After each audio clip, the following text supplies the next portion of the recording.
Welcome to OTT junction super singer season 10. So இந்த வாரத்துக்கான முதல் ப்ரமோ ரிலீஸ் ஆயிருக்கு. ஸோ அந்த சூப்பர் சிங்கர் 10 பொறுத்தவரையே 25 போட்டியாளர்கள் தேர்ந்தெடுக்கப்பட்டிருக்கிறார்கள். இந்த 25 சிங்கர்ஸ் அவங்க வந்து போன 2 வாரத்தில் பாடி முடிச்சுட்டாங்க. அவங்களுடைய இன்ட்ரோடக்ஷன் ரவுண்டு முடிஞ்சு முதல் காம்படிட்டிவ் ரவுண்டு முடிஞ்சு போச்சு. இதுவரையே யாரும் எலிமினேட் செய்யப்படவில்லை. பட் இந்த வாரத்திலேருந்து எலிமினேஷன் இருக்கும் அப்படின்னு ஜட்ஜஸ் சொல்லியிருக்காங்க. ஸோ இதை பொறுத்தவரைய கிரேட்டஸ்ட் ஹிட்ஸ் ரவுண்டு அப்படிங்கிற அந்த தலைப்பில் தான் இந்த வாரம் பாடல்கள்லாம் இடம்பெறுது. அதில் குறிப்பாக வந்து பெரும்பாலும் டூயட் சாங்காக இருக்குது. ஏன்னா 25 பேர் பாடணும் அப்படிங்கிறப்ப அவங்கள தனித்தனியாக பாட விட்டால் அது இன்னும் 2 வாரத்துக்கு போகும். அதனால புத்திசாலித்தனமாக ஒரு 90% ஆஃப் த சாங்ஸ் வந்து டூயட்டாக கொண்டு வந்துடுறாங்க. அது வந்து நல்ல முடிவு. ஸோ இதில் வந்து முதல் பாடலை பாடுறது வந்து விக்னேஷ் ஸ்ருதி, இவங்க 2 பேரும் தான் பாடுறாங்க. இவங்க பாடுறது வந்து தனிக்காட்டு ராஜா படம், ரஜினிகாந்த் நடித்த தனிக்காட்டு ராஜா 1982 வெளிவந்த படம். இந்த படத்தில் வந்து சந்தன காற்றே செந்தமிழ் ஊற்றே அந்த பாட்டு தான் அவங்க பாடுறது. இதை வந்து எஸ்பிபி அண்ட் எஸ் ஜானகி பாடியிருப்பாங்க. இந்த பாடலை கவிஞர் வாலி எழுதியிருப்பார். இந்த பாடலை இவங்க 2 பேருமே பிரமாதமாக பாடுறாங்க. ஜட்ஜஸ் உடைய பாராட்டு இவங்களுக்கு கிடைக்குது. இவங்களுக்கு கோல்டன் ஷவரும் வழங்கப்படுகிறது. 2வது பாடல் ஜான் ஜெரோம் ஜீவிதா, இவங்க 2 பேரும் பாடுறாங்க. இவங்க பாடுற பாடல் என்ன பாட்டு அப்படின்னு பார்த்தோம்னா கேளடி கண்மணி படத்துலேருந்து நீ பாதி நான் பாதி கண்ணே அந்த பாட்டு. இந்த பாட்டுக்கு வந்து இசை இளையராஜா, இதை பாடினது வந்து கேஜே ஜேசுதாஸ் உமாரமணன், இவங்க தான் சேர்ந்து இந்த பாட்டை பாடியிருப்பாங்க. இந்த பாடலை வந்து கவிஞர் வாலி அவர்கள் எழுதியிருப்பார். இந்த படத்தை பொறுத்தவரை இது வந்து வசந்துடைய முதல் படம். கே பாலச்சந்தர் அவர்களுடைய அசோசியேட் ஆகியிருந்த வசந்த் அவருடைய முதல் படம். புது புது அர்த்தங்கள்ல ஒரு பாட்டு இருக்கும், கேளடி கண்மணி பாடகன் சங்கதின்னு.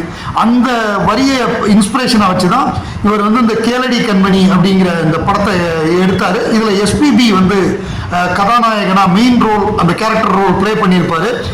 இந்த பாடல் வந்து ஜேசுதாஸ் பிரமாதமாக பாடியிருப்பார் உமாரமணனோட. ஒரு அருமையான மெலடி சாங்கு. இந்த பாடலை வந்து ஜான் ஜெரோம் ஜீவிதா 2 பேருமே மிகச்சிறப்பாக பாடினாங்க. ஜான் ஜெரோம் அவருடைய இன்ட்ரோடக்ஷன் ரவுண்டாக இருக்கட்டும், ஃபர்ஸ்ட் காம்படிட்டிவ் ரவுண்டாக இருக்கட்டும், அதில் அவர் பாடினது வந்து ஃபுல்லாக எஸ்பிபி சாங்ஸாக பாடினார். அரைச்ச சந்தனம் அந்த பாட்டு பாடினார். அதே மாதிரி பச்சைமலைப்பூ, இந்த 2 பாட்டுமே எஸ்பிபி அவர்களுடைய பாடல்.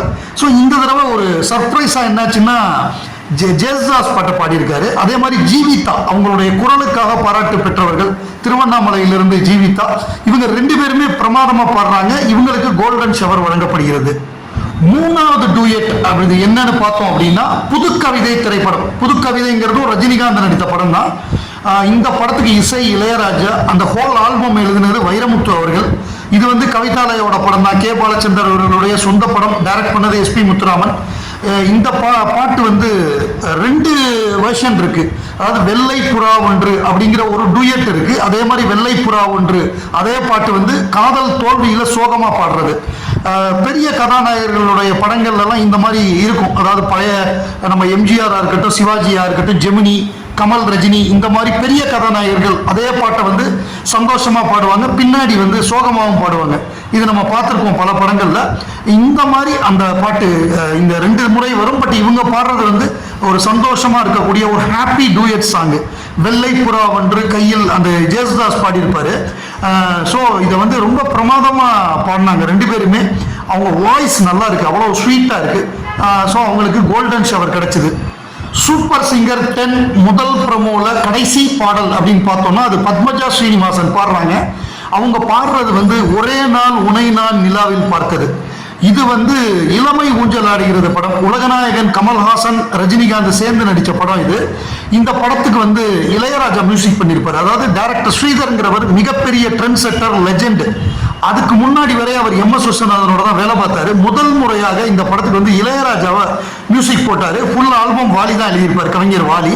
இதுக்கு காரணம் வந்து அவர்கிட்ட அசிஸ்டண்டா வேலை பார்த்த சந்தான பாரதி இயக்குனர் அவரும் பி வாசு 2 பேரும் சேர்ந்து இளையராஜா நல்லா இப்போ பண்றாரு, இப்போ உள்ள ட்ரெண்டுக்கு அவரை வந்து நீங்க மியூசிக் கம்போசரா போடுங்கன்னு கேட்டிருக்காங்க. முதல்ல கோவப்பட்டிருக்காரு. அப்புறம் அதுக்கு ஓகேனவுடனே அவங்க என்ன பண்ணியிருக்காங்க, இப்போ 16 வயது நிலை படம் பார்த்தீங்களா, இப்போ வந்து இன்னைக்கு கமல் ரஜினி தான் பெரிய ஹீரோஸு, அவங்கள புக் பண்ணுங்கன்னு மெயின் ஹீரோவா கமலையும் இன்னொரு ஹீரோவா ரஜினியையும் புக் பண்ண சொல்லி அப்புறம் அவரும் புக் பண்ணி ஒத்துக்கிட்டாரு. அந்த பாடல் தான் ஒரே நாள் உனை நான் நிலாவில் பார்த்தது. இது முதல்ல கம்போஸ் பண்ண பாட்டு. அந்த படத்துக்கு முதல் கம்போஸ் பண்ண பாட்டு இந்த பாட்டு. இதை வந்து எஸ்பிபி சாரும் வாணி ஜெயராம் அவங்க 2 பேரும் சேர்ந்து பாடியிருப்பாங்க. கமலஹாசன் ஸ்ரீபிரியா அந்த பாட்டுக்கு நடிச்சிருப்பாங்க.